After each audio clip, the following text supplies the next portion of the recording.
interested in crime. I was, and I became a forensic psychologist on the back of that. However, after working with offenders for 25 years, I started to really want to work more with victims. And today, I think sometimes we focus too much on the perpetrator and it can become a little bit sensationalist. So I'm really proud that we're listening today to the victim's voice, and that's why I think it's important today that we have this.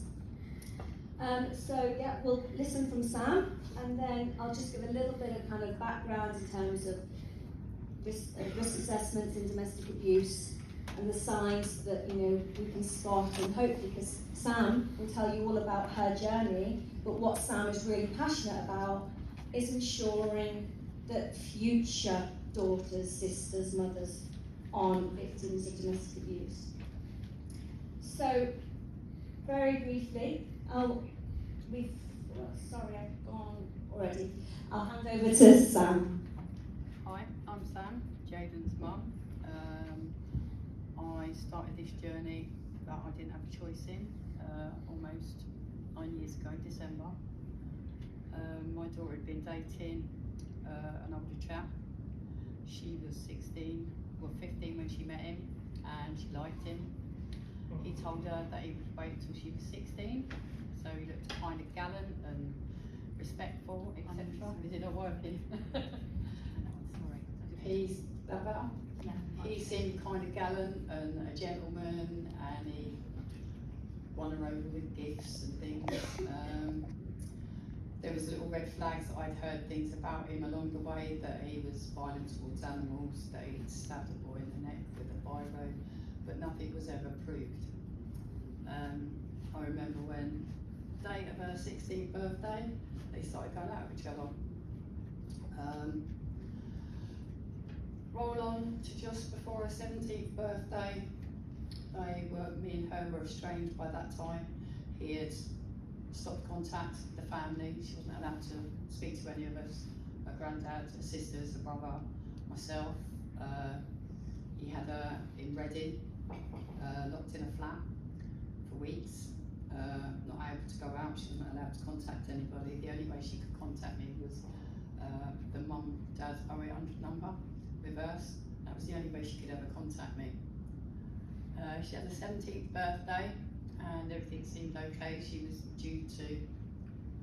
was in the midst of leaving him at that point.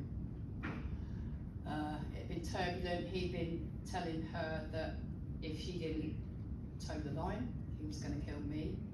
He made her take him to Sheffield, to where her sister lived and her nephews, so that he knew exactly where they lived, so that if she stepped out of line, he knew where her nephews and nieces lived. For the year before, that whole year, he was aiming to kill me. We never thought it would be Jaden. I remember telling my housing officer and my care worker he'd killed 2 of our cats. He killed a pregnant cat that we had, showed it to Jaden and said to her, if you don't do as you're told, this is what's going to happen to you, Mum. He then killed my cat, bashed its head in, and left him on my doorstep for me to find. That was in the December the 3rd, I met her. She'd been ringing me up that weekend, saying, Mum, you got to ring me back. I rang her back. She's pregnant with Ben's baby. So I arranged to meet her on the 3rd of December. I met her in Oxford City. We went to a pub. I brought her a Coca-Cola and I sat her down and I gave her 3 options: adoption, abortion, keep it. There was no doubt in her mind she was keeping it. She was in a hostel, so that was the Tuesday. The Wednesday morning she was due to go to the doctors to have the pregnancy confirmed. She'd already done 5 pregnancy tests with the people from the hostel, so they confirmed that she was pregnant. But because she never got that far and it wasn't done by a doctor, it kind of didn't count. So I met her, gave her 25 quid, said goodbye, arranged to meet her that Friday. I went home. Ben rang the hostel, convinced her to go out. They let her go out without any supervision.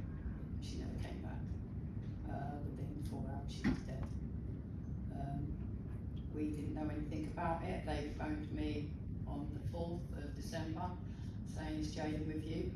No, I haven't seen her. I dropped her off with you yesterday. And Jaden was quite to be fair, she was a naughty girl. Yeah, she was a bit of a tearaway. There was stuff going on between me and her dad, so she was bouncing between me and her dad and kind of using each other off against bouncing, you know, like kids do. Get one of one, get one of that. Anyway, she had a thing with Ben. If I was ever doing anything, they'd scupper it. So I was due to go to France on the 20th of December. She's gone missing, so I thought, here we go, this is to stop me going to France. Her and Ben are at it again. Little did I know that she was already dead by that time. And it took Thames Valley Police 10 days. And it was Chris Ward that came into the office and said, that's it, we go for looking for what's gone on with Jaden. And on the 13th, it turned out to be a murder investigation without a body. I was prepared at that point. I was told in no uncertain terms that I should be prepared for a body and not her to be alive.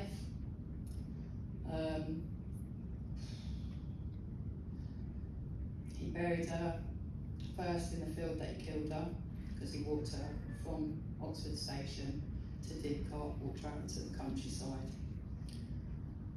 took her to a field and strangled her. Not once, not twice, 3 times, or around twice, the 3rd time she was dead. So he covered her body with leaves and branches, went back the next day, dug a ditch and put her in it with his brother. On the 9th of December, he then borrowed a suitcase from his grandmother's, spades. He made his brother go to the churchyard and he measured out 5'4", her height, and he pinned it with twine and nails so that he knew that his brother knew how far to dig down. He apparently sent his brother off. He went to the field, dug Jaden up, put her body in a suitcase and called a taxi. He got the taxi driver to help him put her little body in that suitcase in his boot. And the taxi driver even commented, says, your bag's bloody heavy, mate. He said, yeah, it's all my worldly goods. That was my baby. That was my worldly goods.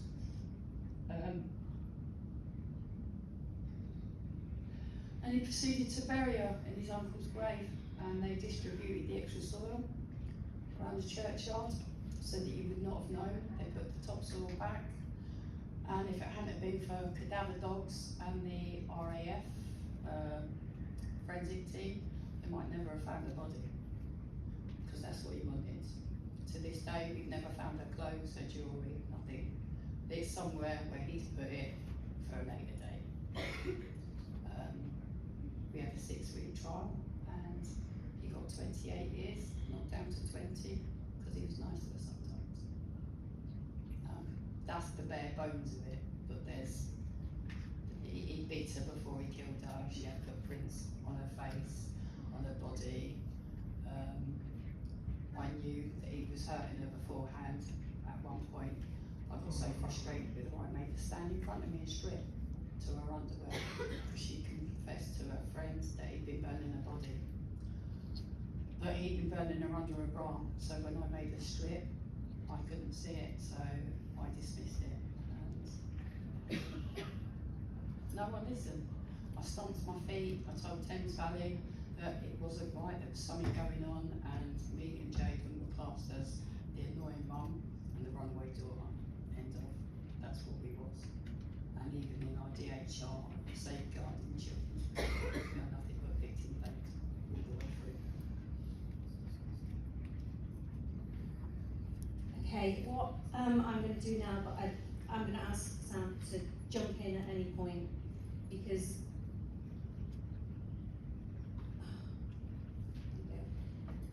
what Sam's just started to talk about there was some of the previous abuse that occurred between Jaden and him. We don't talk about the name.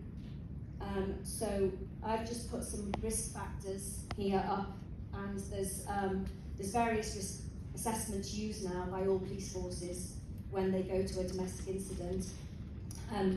My PhD was in domestic abuse risk assessment, and I devised an assessment for Merseyside Police, but there's other forces that use different assessments.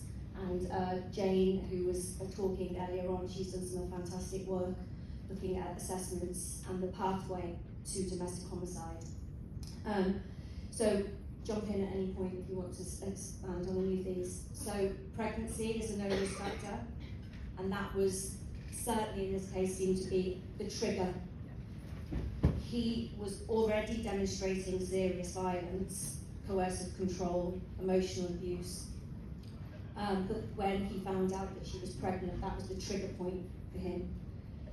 Separation. I think Jayden tried numerous times to separate, but it's the old, he really loves me, you will change, the baby will change him. And it's that unfortunately is so difficult. And that was with Jayden, where she was pregnant. She went to meet him because she wanted to give him the chance to step up and be a dad. He's already got 2 daughters by 2 other women. They actually stood up behind a screen in court and said that he'd kicked one of them so hard to try and make her lose the baby and push her down the stairs. He tried to smother one in hospital and take the other baby. He was already known at the age of 12. He was overheard as he was in a kid's home talking to a social worker, said that if he ever murdered somebody, he would bury him in an existing grave so that DNA would mix together so that it couldn't be found. So he knew at 12, before then, if he murdered somebody, what he would do. He did exactly that to Jayden. Also, the repeat victim. Research says it's happened before, it's going to happen again. Domestic abuse is never a one-off. It happens again and again and again, and that unfortunately happens. It started quite quick into the relationship as well, didn't it? I think probably in the first month, I remember her coming up. She'd gone downstairs for a cigarette because we lived in a block of flats, so she'd gone down for a fag out the front. Come in, she's got a black eye. I was like, excuse my French, what the F happened to you? She said, oh, Ben. I was like, what do you mean, Ben? She said he spat in her face and punched her in the eye because she got into her car with her black friends. He was very, very racist, very Tommy Robinson orientated. He didn't like the fact that she got into a car with black lads and decided to punch her and spit in her face. And that was the first time that she'd admitted to me, and this was only a month into the relationship. Threats to victim, numerous threats, not only to Jayden but also to you. Yeah. And those threats, this is the thing, they need to be taken seriously, and they're so often not. Those threats were really quite violent in nature, and they were the things that were told to the police, told to social services, and yet they weren't believed. There was a lot of victim blaming, a lot of things that, and unfortunately I still see those things happening now. There's something in psychology called deserving and undeserving victims, and because Jayden was labelled the naughty runaway girl, she wasn't given the same understanding as other people maybe. Basically, she was a pain in the arse. That's what they saw her as. We had 3 coppers up for misconduct. 2 of them were because when she went missing, because she was a naughty runaway, they were caught saying, oh, well, excuse my French, F it, she's a runaway. What's the point? She was already dead at that point, but that's not the point. That is exactly how they looked at her. She's a runaway, so leave her to it. And that was why it took 10 days for the police to then step it up to a murder case. It was only Chris Ford that did that, otherwise we could have been waiting a lot longer. Absolutely. And then all the emotional abuse, coercive control. I mean, there was the coercive control, thank goodness we've got legislation for coercive control now. But he removed her phone so she couldn't contact people. He kept her kidnapped in her room. Well, he lived 40 miles away in Reading. She was in Oxford City. When they checked her room after she was murdered, they found bottles and bottles of urine. She was too scared to come out of her room because he told her they knew other people that lived in the house. So there was so many bottles of urine, she was that scared to come out of the room. That was the amount of coercive control we had on her, and it was, to be fair, Jaden's murder that helped bring in the coercive control law. And also, you've probably seen recently that there's now new legislation around non-fatal strangulation, and he strangled her prior to the night that he killed her. At the time, he strangled every one of his ex-girlfriends. His barrister's point in court was, well, he strangled loads of other girls, why was Jaden so special? Yeah, I'll just leave that there. So, all of these we can see: previous violence, social isolation, coercive control. In fact, I think it ticks every single risk factor in all of the risk assessments. This was a high-risk case that needed really detailed intervention to help Jaden. So the risk assessment I devised had 40 risk factors, and then they categorised people into low, medium and high risk. In Merseyside they called that bronze, silver and gold. And we looked at different types of domestic abuse based on hundreds and hundreds, thousands of cases of domestic abuse and hundreds of domestic homicides. And in this case, the violent control aspect was really apparent. And when you add that with separation and pregnancy, it becomes really high risk. There were so many red flags, but the risk management, which if you've got a risk assessment that says high risk, there's no point unless the risk management follows from that. And that's where we failed in this case. She was failed by every single agency, and that was brought out, I think, in a lot of the reviews afterwards, wasn't it? Yeah. And the thing about lessons will be learned, I'm sorry, I'm sick of hearing that sentence, I really, really am. Because nothing is changing. Still, I'm in my 8th year, coming up to my 9th year. 2 women a week, every week. Nothing, unless people like me stand up and say that this taboo has got to be public, it's got to be talked about, it's got to be pushed. It needs to, we need to stop pussyfooting around people. We need to stop thinking it happens behind closed doors, it's only, do you know what I mean, it's a domestic, it's inside the house, no it ain't. This is, I sat there and I used to watch all these murder programmes, read about Myra Hindley, all this sort of crap. Do you know what, I can't touch it now. Why? It's too close to home. Never ever think it's going to be you. Yeah? And it could be any of you out there, any. Because we all go about our days with our heads in the clouds. Never ever. I wouldn't wish this on anybody, not even his mum, and I hate her. Yeah? I've got no time for that family, but if I don't speak for her, nobody else is going to. And do you know what? If it was the other way around and he killed me, she'd be sat here talking to you today. And also, what Sam's so passionate about is education. You know, we talk about domestic abuse and what we can do, but we're still not educating enough. And when I say about education, I'm talking young people. And before, I don't know if anybody was in Nazir and James talked before, but we talked about what age, you know, do you talk about people being, you know, decent human beings, consent, how you act in relationships from birth. I've got a little girl, she's 10. She's been aware of consent since she was born. I did the Dancing Dinosaur song with her. You know, it's age appropriate. She doesn't need to know about the nasty things in life, but age appropriate consent to your body, darling.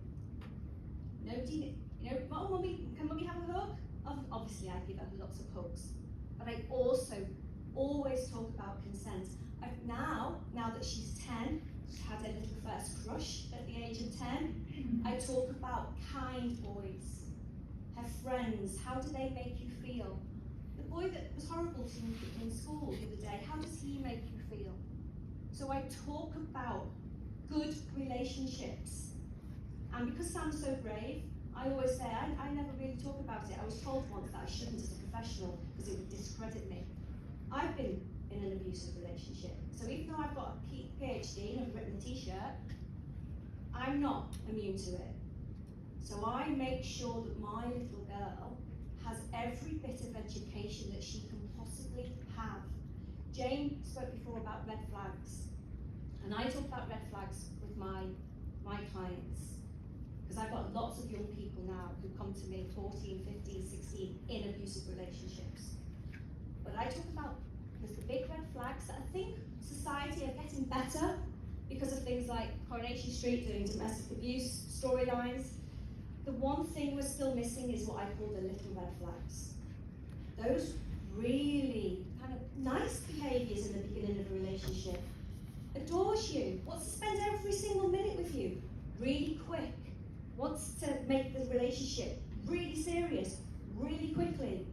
You know, when they're moving in within a month, red flag, not good.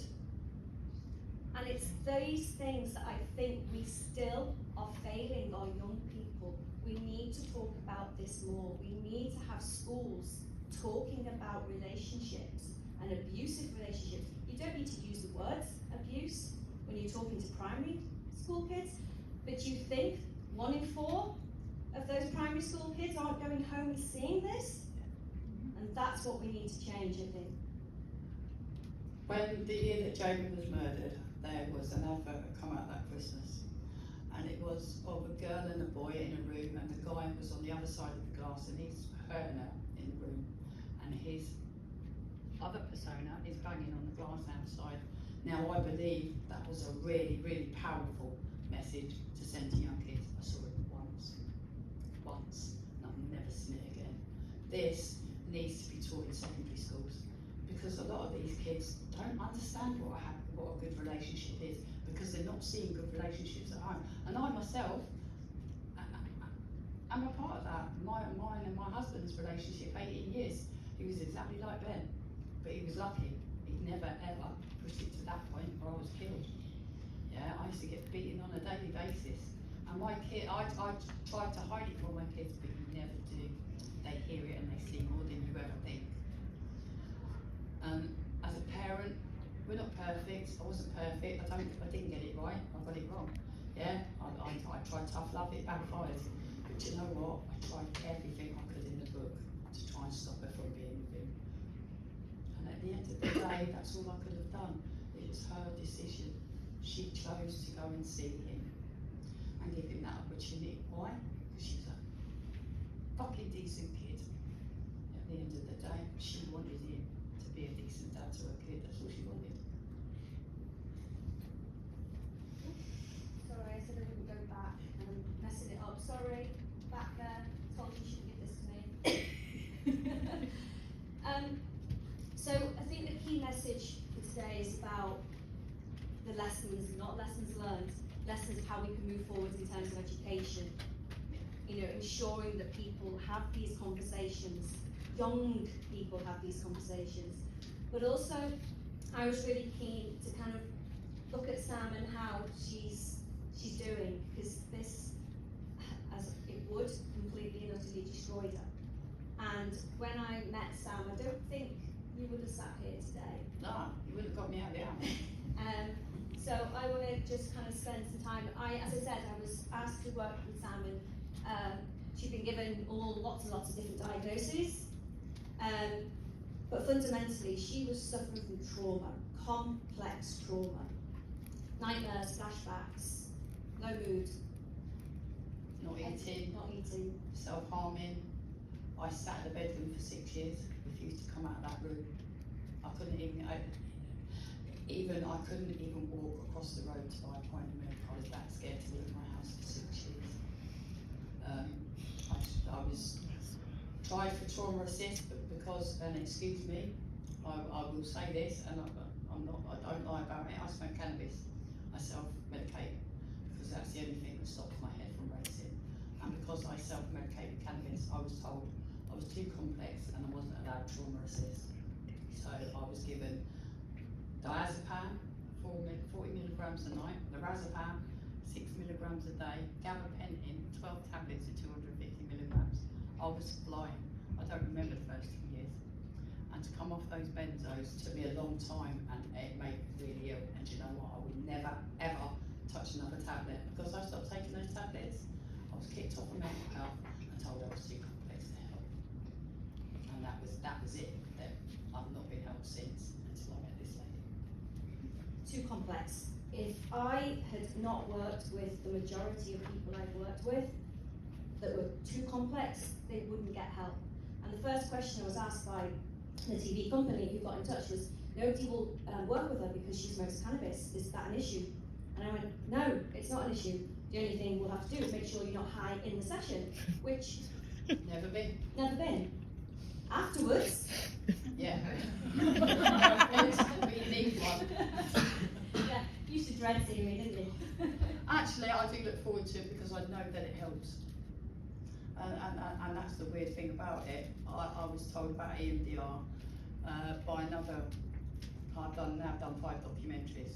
The 3rd documentary, people had written to my doctor and said this woman needs EMDR ASAP. No ifs, buts, maybes about it. It couldn't be asked to get off his butt and give me it. So it was a documentary that I did, and they contacted Keri, and she contacted me, and I was like a bit sceptical, a little light that I've got to watch, but I swear to God, right, it's a little light, and I watched this little blue light, and God forbid, it's been the best thing I ever did, the best, honest. Without that, I wouldn't be sitting here today, I wouldn't have come out of my house, I wouldn't have got up this morning and smiled. It's helped, it's given me my life back, because my life existed just for the sorrow of Jaden and just in my room. I let him put me in my own prison for 6 years. Not anymore. No more. It's done. I'm now out. And I don't care who I offend by telling Jaden's story. If you don't like it, jog on.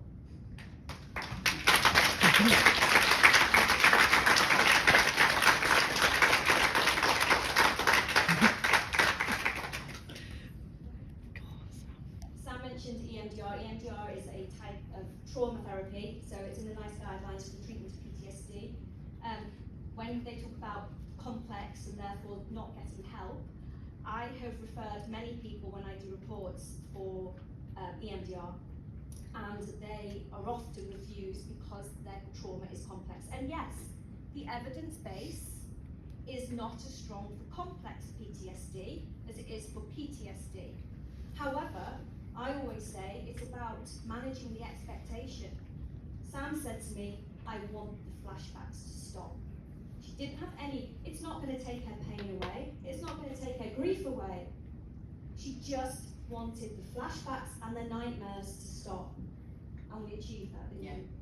I still get triggers, I still have flashbacks, but in my head I can now process that logically. Before I had the EMDR, I blamed myself for Jaden being in that field.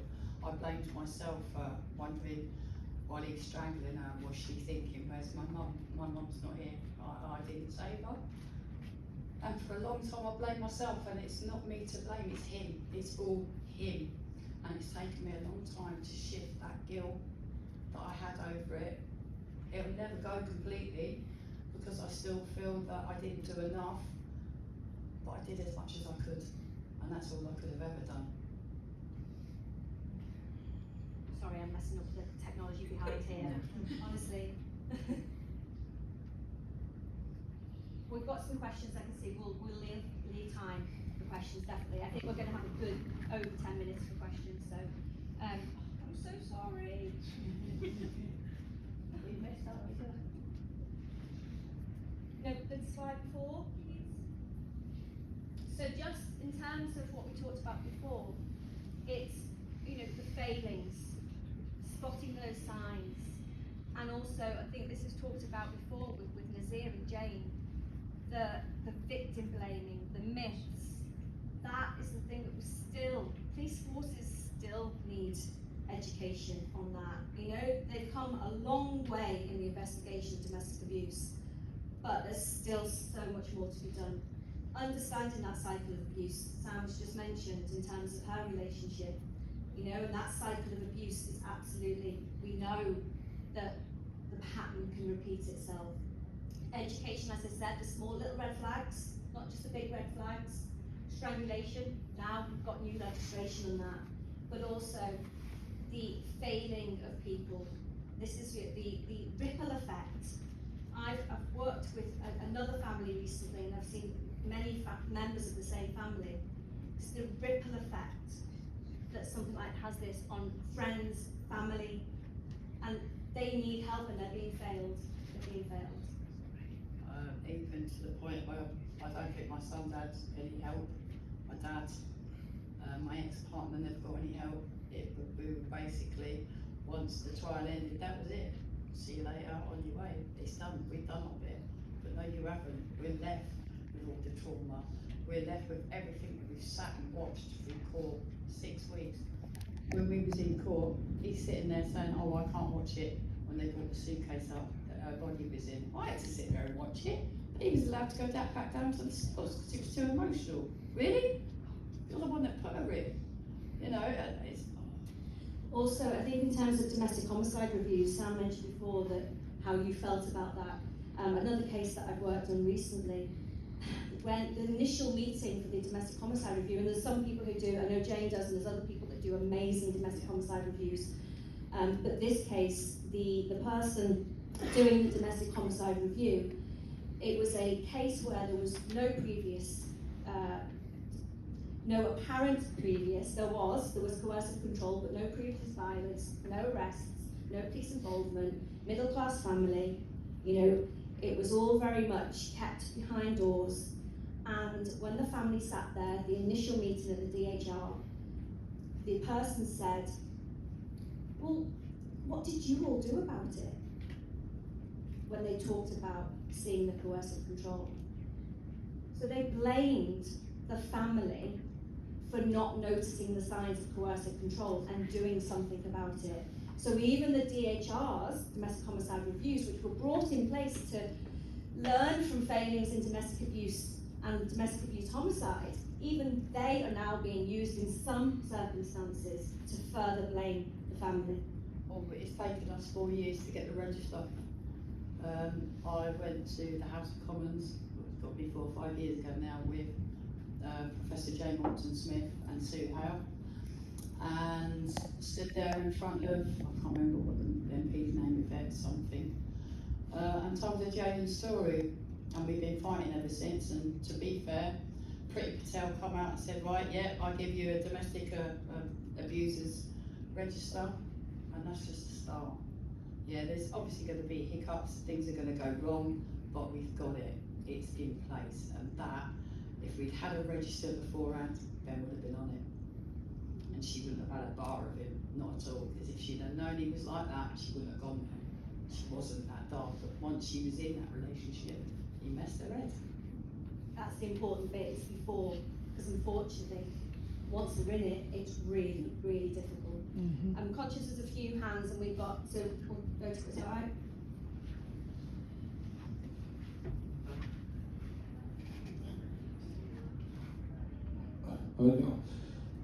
I'd just like to say first of all, and I'm sure everyone in this room agrees with me, you're an amazing lady for coming in here today and going through all this and telling us your story. And I think, you should be very proud of yourself for what you've come and tell us today. I think you probably just said that question. I was just going to say, was Jaden aware of his previous violence towards his other girlfriends before she got involved with him? No, because the other girlfriends, to be fair, had to move out of Didcot, and we didn't know any of this until the trial. So no, if she hadn't known, I know she wouldn't have gone there. If we'd have had this register already, she'd have been informed, and that would have been it. But once, like Keri said, when she was in that relationship, even though she knew that he was like that, she was stuck. She was already involved, embroiled in it all. Any more questions?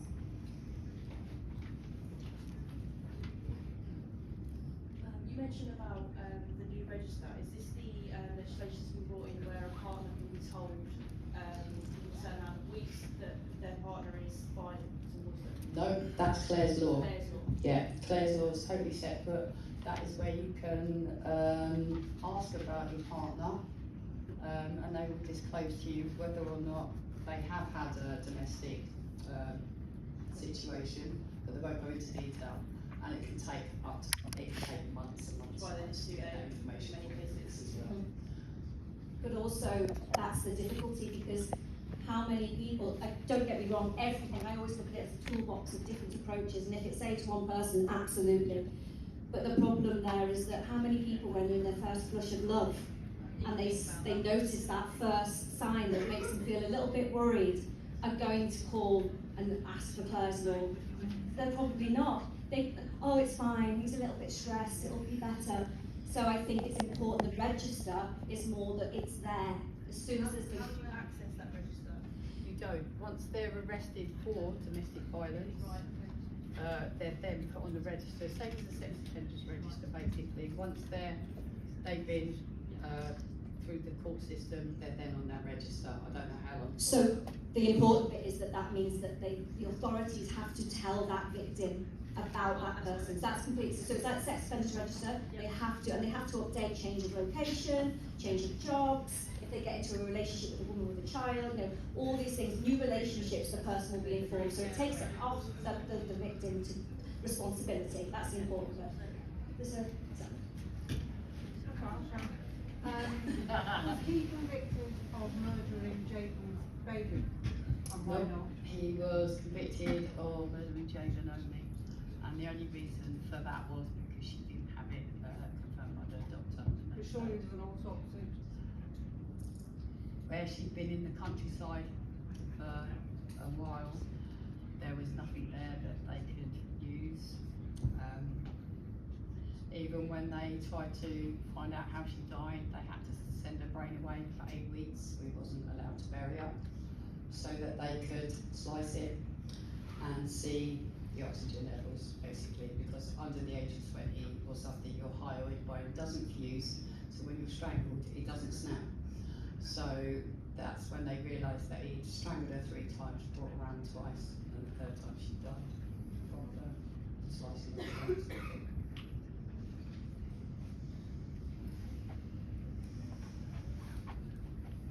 You mentioned before that it can be quite difficult for someone once they're already in that relationship then to get out. What advice, because I'm sure most people do know somebody that's in that situation, what advice do you give to people that do know, especially if that person is maybe in like denial or they believe, oh, you've changed, and it can be difficult for the people around them just to accept it. For myself, I'd just say, be there for them.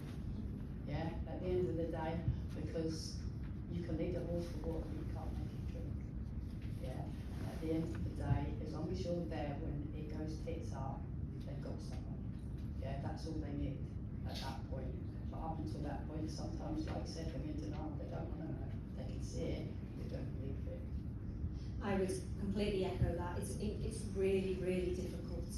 I've worked on so many cases and the frustration that family and friends feel, it's be there, because of course what they want is the victim to be socially isolated. So they want everybody to move away and stop being there. It's raising a little bit of, maybe trying to tell them, trying to point out a few things, show them things maybe, put on a program that has something so they can maybe see their case in a different situation, give them something to read. But if they're resistant to all of that, it's really quite difficult. There are things called victimless prosecutions, but it's very difficult because the police can't necessarily prosecute because they don't send it to the CPS, because the CPS say insufficient evidence to proceed, not in the public interest, because they know that it'll get to court and it'll be, not guilty. So it's incredibly, incredibly different. So I would totally agree with Sam. Fundamentally, it's be there. Hi Sam, Hi, I think you're amazing. thank you. So do I I. love you too. I've had tears in my eyes the whole time listening to you because I'm also going through my own loss. One of the things I wanted to ask is you've mentioned Professor Monckton Smith and about the 8 Timeline. yeah. What I want to know is because that research came out after both of our losses. Is there anything in the build up to losing Jaden that you think ticked any of those boxes of that 8 stages? Every bit from start to finish. If that timeline had been out before Jaden died, they could have saved up at any point before it got to this stage 8. I'm sorry, without a doubt, it would have been realised, it would have been red flagged, and she'd be sitting there, or she'd be sitting at home with me, bugging me now. at that time I would have pointed it out, 100%. I believe the same. Yeah. Yeah. Thanks, Sam. Absolutely, and this is where that work is amazing, and all the work that's been done over the last 20 years, it's moved us on so far. But again, we need the professionals to take note of that as well. You know, it's the same thing, lessons learned, more training, yada, yada, yada. Yeah, I agree. And we're still not there. We're still getting it wrong. Yeah. And we need to change that. And all I am is one mum sat at home, bit of a keyboard warrior, wind me up and let me go. And I don't care what I say or to who. And yeah, you've got to do this, because do you know what, if we're not, who is going to be?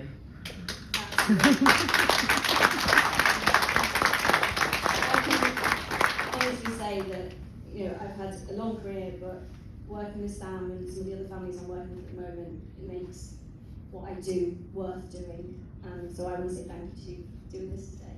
Thank you to you for getting me here. Without your EMDR and your therapy, I wouldn't be here today. And honestly, wholeheartedly, forever.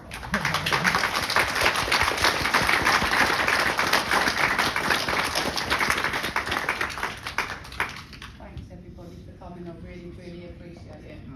Thank you so much. Thank you guys. That was, for me as well personally, like tough to listen to. I really, really appreciate you coming and sharing your story with us. I've got 2 small daughters. The work that you're doing, selfless work that you're doing. I'm not letting them go through anything like being jailed. Not ever. Thank you.